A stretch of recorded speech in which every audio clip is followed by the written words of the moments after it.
आज की इस खास चर्चा में आपका स्वागत है। हमारे पास आज मैत्रेयी उपनिषद से जुड़े कुछ बहुत महत्वपूर्ण स्रोत हैं। जी जी। ये उपनिषद, जैसा हम जानते हैं, बृहदारण्यक उपनिषद का एक हिस्सा है और वो खुद शुक्ल यजुर्वेद से जुड़ा है। हाँ बिल्कुल।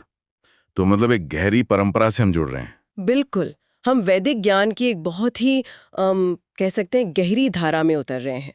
और देखिए, ये कोई सूखी फिलॉसफी नहीं है। नहीं नहीं। ये तो एक पति पत्नी, ऋषि याज्ञवल्क्य और उनकी विदुषी पत्नी मैत्रेयी, इनके बीच का एक बड़ा ही नाटकीय और गहरा संवाद है। हाँ, एक मानवीय कहानी भी है इसमें। सही कहा। और इस पूरे संवाद के केंद्र में एक ऐसा सवाल है जो मुझे लगता है हर जमाने में हर इंसान कहीं ना कहीं खुद से पूछता है। जीवन की असली दौलत क्या है? क्या ये वो सब है जिसे हम इकट्ठा करते हैं, पैसा, संपत्ति, चीजें, या कुछ और है? कुछ ज्यादा गहरा। हाँ, कुछ गहरा, कुछ स्थायी। चलिए आज इसी गुत्थी को थोड़ा सुलझाने की कोशिश करते हैं इन स्रोतों के जरिए। बिल्कुल।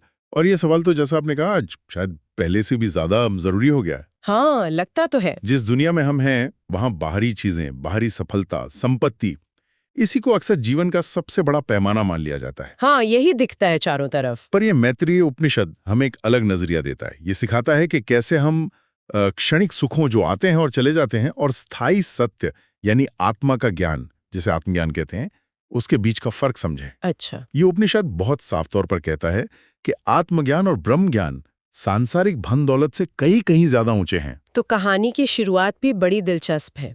ऋषि याज्ञवल्क्य, जो अपने समय के महानतम ज्ञानियों में से एक माने जाते हैं, जी हाँ, वो जीवन के एक नए पड़ाव पर जाने का फैसला करते हैं।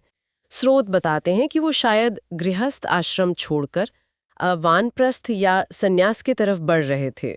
हाँ, मतलब वो चरण जहाँ व्यक्ति सांसारिक जिम्मेदारियों से थोड़ा मुक्त होकर आध्यात्मिक खोज में लगता है। बिल्कुल, ईश्वर चिंतन में पूरी तरह लगना चाहते हैं। हाँ, और इसी फैसले के साथ वो अपनी सांसारिक संपत्ति को अपनी दो पत्नियों मैत्रेयी और कात्यायनी के बीच बराबर बांट देना चाहते हैं। अच्छा, ये उस समय के हिसाब से एक जिम्मेदार कदम था। बिल्कुल, एक व्यवस्था थी। और जैसा वर्णन मिलता है, कात्यायनी शायद सामान्य सांसारिक बुद्धि वाली स्त्री थी। उन्होंने शायद इस बंटवारे को स्वीकार भी कर लिया होता। लेकिन मैत्रेयी की प्रतिक्रिया वो बिल्कुल अलग थी। हाँ, यहीं से तो सारी बात घूम जाती है। जब याज्ञवल्क्य मैत्रेयी को बताते हैं कि भाई संपत्ति का आधा हिस्सा तुम्हारा है, हाँ, तो मैत्रेयी उस संपत्ति में रुचि नहीं दिखाती, बल्कि वो एक ऐसा सवाल पूछ लेती हैं जो याज्ञवल्क्य को भी कह सकते हैं चौंका देता है। और यही सवाल इस पूरे उपनिषद का आधार बन जाता है। क्या पूछती हैं वो? वो पूछती हैं, भगवान, अगर ये सारी पृथ्वी धन दौलत से भर जाए और पूरी की पूरी मेरी हो जाए, तो क्या मैं उससे अमर हो जाऊंगी? सोचिए जरा। कितना असाधारण प्रश्न है ये। एक आम इंसान शायद संपत्ति पाके खुश होता, सोचता कि चलो भविष्य सुरक्षित हो गया। बिल्कुल। लेकिन मैत्रेयी सीधा जीवन के परम लक्ष्य पर सवाल उठा रही हैं, अमरता, अमृतत्व। और यहाँ अमरता का मतलब सिर्फ लंबी उम्र नहीं है ना? नहीं, यहाँ मतलब है जन्म मृत्यु के चक्र से मुक्ति, मोक्ष। वाह। मतलब वो सीधी बात करें कि क्या ये सारी दौलत मुझे वो दे सकती है जो मैं सच में खोज रही हूँ, वो हमेशा का सुख, हमेशा का जीवन, जन्म मरण से छुटकारा। हाँ, ये तो आज के बड़े बड़े अरबपतियों से भी पूछा जा सकता है कि भाई क्या आपकी दौलत आपको मौत से बचा सकती है? बिल्कुल। और याज्ञवल्क्य का जवाब भी उतना ही सीधा और साफ है। वो कहते हैं नहीं। सीधा नहीं? बिल्कुल नहीं। वो कहते हैं तुम्हारा जीवन वैसा ही होगा जैसा साधन संपन्न लोगों का होता है, सुख सुविधाओं से भरा हुआ। हाँ, ऐशोआराम तो होगा। हाँ, लेकिन धन से अमरता की आशा तो बिल्कुल नहीं की जा सकती। वो नेति नेति वाली बात जो उपनिषदों में आती है, ये नहीं, ये नहीं। तो वो धन की उपयोगिता को नकार नहीं रहे? नहीं, बिल्कुल नहीं। वो ये नहीं कह रहे कि धन बेकार है।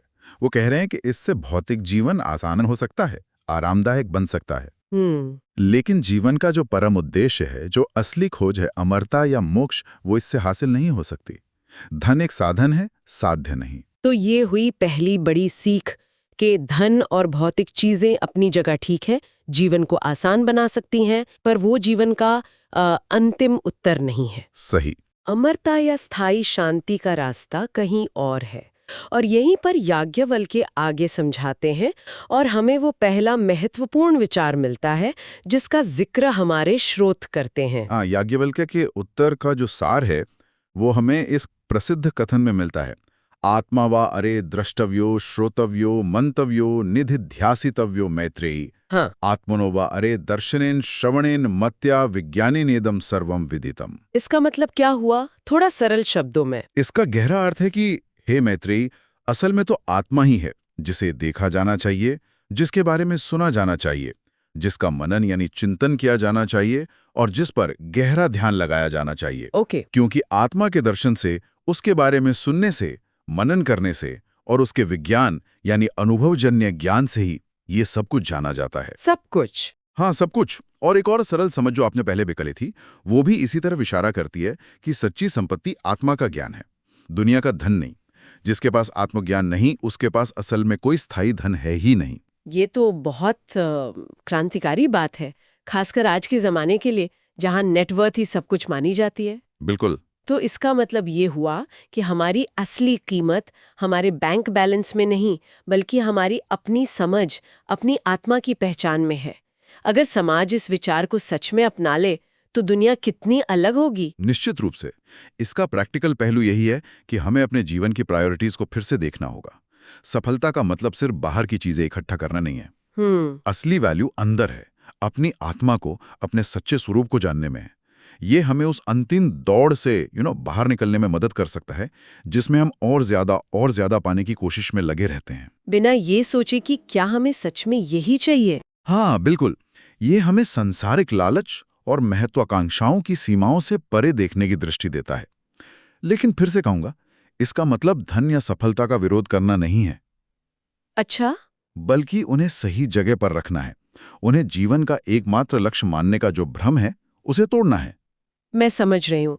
तो फोकस बाहरी चीजों को जमा करने से हटकर अपनी अंदरूनी समझ को बढ़ाने पर होना चाहिए। अच्छा, इसी कड़ी में एक और गहरा विचार आता है। याज्ञवल्क्य कहते हैं, मित्रे, यदि आत्मा ज्ञानी हो तो सब कुछ ज्ञानी होगा। हाँ। यहाँ मित्रे मतलब हे प्रिय, मैत्रेयी को कह रहे हैं। इसका क्या मतलब है कि आत्मा को जान लिया तो सब कुछ जान लिया? ये थोड़ा ज्यादा नहीं लगता? नहीं, ये एक्चुअली उपनिषदों के सबसे केंद्रीय विचारों में से एक है। इसे आप अद्वैत वेदांत का सार भी कह सकते हैं। ओके। यहाँ आत्मज्ञान को ही सारे ज्ञान का आधार माना गया है। उपनिषदों की दृष्टि में आत्मा यानी हमारी अपनी चेतना, हमारा सच्चा स्व, और ब्रह्म यानी ब्रह्मांड की चेतना, परम सत्य, सृष्टि का मूल तत्व, ये दोनों मूल रूप से एक ही हैं। अच्छा, अलग नहीं है? वो अलग नहीं है, बस हमें अज्ञान की वजह से अलग लगते हैं।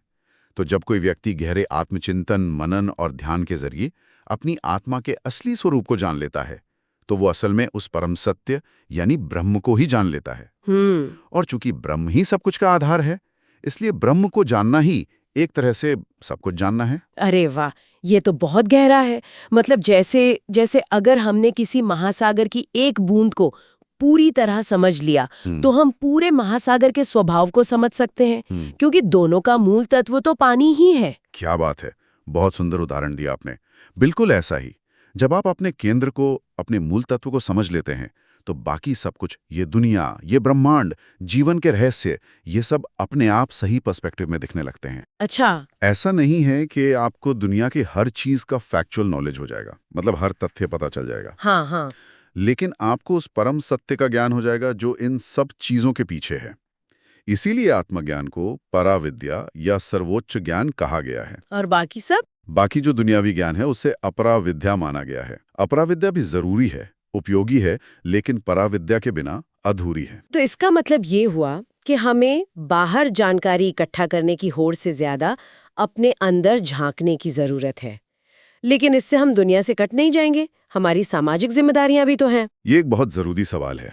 देखिए, उपनिषद दुनिया से कटने को नहीं कहते, वो दुनिया को सही नजरिए से देखने को कहते हैं। अच्छा, नजरिया बदलने की बात है। हाँ, आत्मज्ञान का मतलब जिम्मेदारियों से भागना नहीं है, बल्कि उन्हें बिना किसी मोह या आसक्ति के समभाव से निभाना है।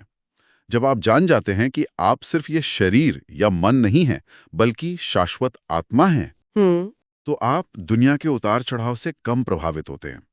आप अपना कर्म करते हैं, लेकिन उसके फल में उलझते नहीं। तो आत्मज्ञान आपको दुनिया से काटता नहीं, बल्कि दुनिया में सही ढंग से जीना सिखाता है। ये अंदर की स्वतंत्रता देता है। ये संतुलन वाली बात बहुत महत्वपूर्ण है। चलिए आगे बढ़ते हैं। याज्ञवल्क्य फिर और स्पष्ट करते हैं कि क्यों आत्मज्ञान इतना जरूरी है। एक और विचार जो स्रोतों में उभरता है वो ये है, धन, स्वर्ग, सौंदर्य और सुख अस्थायी हैं, केवल आत्मा अनंत है। हाँ, ये तो सांसारिक चीजों और यहाँ तक कि धार्मिक कर्मों से मिलने वाले पुण्य फलों जैसे स्वर्ग, उनको भी क्षणभंगुर बता रहा है। बिल्कुल। ये श्लोक या ये विचार हमें असलियत का एक और पहलू दिखाता है।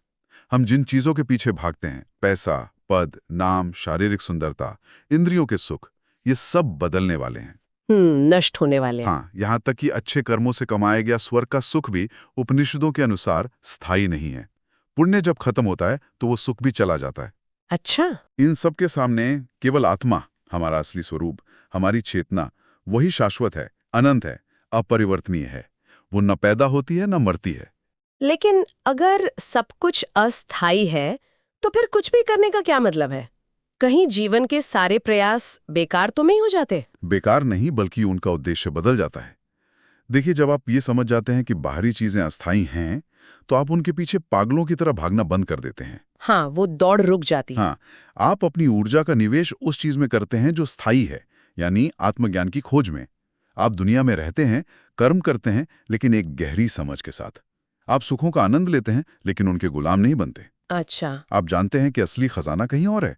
तो ये निराशावाद नहीं है, ये यथार्थवाद है, जो आपको सही दिशा में ले जाता है। ठीक है। ये आपको बाहरी क्षणभंगुर सुखों के बजाय अंदर की स्थायी शांति और स्थिरता पर ध्यान केंद्रित करने के लिए प्रेरित करता है। समझ गई। ये प्राथमिकता बदलने की बात है, जीवन को नकारने की नहीं। अच्छा, इस संवाद में एक और पहलू है, ज्ञान को साझा करने का। याज्ञवल्क्य कहते हैं कि संपत्ति बांटना तो ठीक है, पर असली आनंद तो ज्ञान बांटने में है। और आखिर में मैत्रेयी क्या चुनती हैं? यही इस संवाद का क्लाइमैक्स है। जब मैत्रेयी याज्ञवल्क्य का जवाब सुनती हैं कि धन से अमरता नहीं मिल सकती, तो वे तुरंत कहती हैं, ये न हम नम्रतास्याम किम हम तेन कुर्याम। जिसका मतलब है जिस चीज से मैं अमर नहीं हो सकती, उसे लेकर मैं क्या करूंगी। उनका चुनाव बिल्कुल साफ है। वे संपत्ति का हिस्सा ठुकरा देती हैं और याज्ञवल्क्य से प्रार्थना करती हैं कि वे उन्हें वही अमरता का ज्ञान यानी आत्मज्ञान या ब्रह्म ज्ञान दे। ये तो कमाल की दृढ़ता है। मतलब भौतिक सुरक्षा और आराम के ऊपर उन्होंने आध्यात्मिक ज्ञान को चुना। बिल्कुल। और ये चुनाव ज्ञान के महत्व को और भी ज्यादा रेखांकित करता है। पहली बात ये दिखाता है कि सच्चा ज्ञान सांसारिक संपत्ति से कहीं ज्यादा मूल्यवान है। सही। दूसरी बात, याज्ञवल्क्य का ज्ञान साझा करने का प्रस्ताव और मैत्रेयी की उसे पाने की तीव्र इच्छा, ये भारत की जो प्राचीन गुरु शिष्य परंपरा है, उसकी सुंदरता को दिखाता है। हाँ, ज्ञान का प्रवाह। हाँ, जहाँ ज्ञान का प्रवाह सबसे महत्वपूर्ण माना जाता था। ज्ञान सिर्फ अपने पास रखने के लिए नहीं है, उसे योग्य पात्र के साथ बांटने से उसका मूल्य और बढ़ता है। जैसे एक दिए से हजारों दिए जलाए जा सकते हैं। बिल्कुल। तो मैत्रेयी का चुनाव ये स्थापित करता है कि मोक्ष या अमरता का एकमात्र रास्ता आत्मज्ञान ही है। बाकी सब रास्ते या साधन वो इसी परम लक्ष्य तक पहुंचने में सहायक हो सकते हैं, पर वे खुद लक्ष्य नहीं है। तो मैत्रेयी उपनिषद की इस गहरी और विचार जगाने वाली चर्चा से जो हमने इन स्रोतों के आधार पर की, मुख्य बातें क्या निकल कर आती हैं जिन्हें हम आज अपने जीवन में इस्तेमाल कर सकते हैं? मेरे लिए जो सबसे बड़ी बात उभरी वो ये है कि हमारी असली संपत्ति, हमारी रियल वर्थ हमारे अंदर है। हमारी आत्मा, हमारी चेतना। एकदम सही कहा आपने। और दूसरी बात, मुख्य बात यह है कि बाहरी दुनिया की चीजें, धन, पद, रिश्ते, सफलता, ये सब जीवन यात्रा में महत्वपूर्ण हो सकते हैं, उपयोगी हो सकते हैं। हाँ, जरूरत तो पड़ती है। हाँ, लेकिन उन्हें जीवन का अंतिम लक्ष्य समझना एक भूल है। वे अस्थायी सुख या सुविधा दे सकते हैं, पर स्थायी शांति या मुक्ति का स्रोत नहीं बन सकते। हमें उनकी सीमाओं को समझना होगा। और तीसरी बात जो बार बार सामने आई वो ये कि स्थायी शांति और उस परम लक्ष्य जिसे उपनिषद अमरता या मोक्ष कहते हैं, उसकी प्राप्ति का मार्ग आत्मज्ञान से होकर जाता है। बिल्कुल। और इस ज्ञान तक पहुंचने के साधन है सत्य को सुनना, श्रवण, उस पर विचार करना, मनन और गहरे ध्यान में उसका अनुभव करना, निधिध्यासन। जी। ये रास्ते सिर्फ प्राचीन ऋषियों के लिए नहीं थे, ये आज भी उतने ही जरूरी और कारगर हैं। बिल्कुल। ये शिक्षाएं किसी खास समय, धर्म, संस्कृति या जगह तक सीमित नहीं हैं। ये मनुष्य की चेतना के बारे में यूनिवर्सल सच बताती हैं। आज की इस भागदौड़ भरी, तनावपूर्ण और अक्सर भौतिकवादी जिंदगी में, जहां हम लगातार बाहरी सफलताओं, सोशल मीडिया लाइक्स और नई नई चीजों में खुशी और संतुष्टि ढूंढते रहते हैं। हाँ, ये तो है। ये प्राचीन ज्ञान हमें एक दूसरा रास्ता सुझाता है। ये हमें याद दिलाता है कि असली टिकाऊ शांति और आनंद का स्रोत हमारे भीतर ही मौजूद है। हमें बस उसे खोजने और पहचानने की जरूरत है। ये हमें बाहरी शोरगुल से हटकर अपने अंदरूनी केंद्र से जुड़ने की प्रेरणा देता है। सच में ऐसा लगता है कि ये सदियों पुराने विचार आज के जीवन की कई समस्याओं जैसे तनाव, असंतोष, दिशाहीनता का समाधान दे सकते हैं। हाँ, संभावना तो है। ये हमें सिर्फ जीने के लिए नहीं, बल्कि सार्थक रूप से जीने की दिशा दिखा सकते हैं, स्थायी खुशी और आंतरिक शांति की ओर ले जा सकते हैं। और अंत में सभी सुनने वालों के लिए सोचने के लिए एक विचार छोड़ जाते हैं। मैत्रेय उपनिषद की इस चर्चा के प्रकाश में जरा ईमानदारी से सोचें, आज के जीवन में हमारे लिए व्यक्तिगत रूप से वास्तविक और स्थायी मूल्य किन चीजों में निहित है? ये गहरा सवाल है। हाँ, कहीं हम भी उन चीजों के पीछे तो नहीं भाग रहे जो, जैसा मैत्रेय ने पहचाना, हमें वो नहीं दे सकती जो हम सचमुच चाहते हैं, यानी स्थायी शांति और सार्थकता?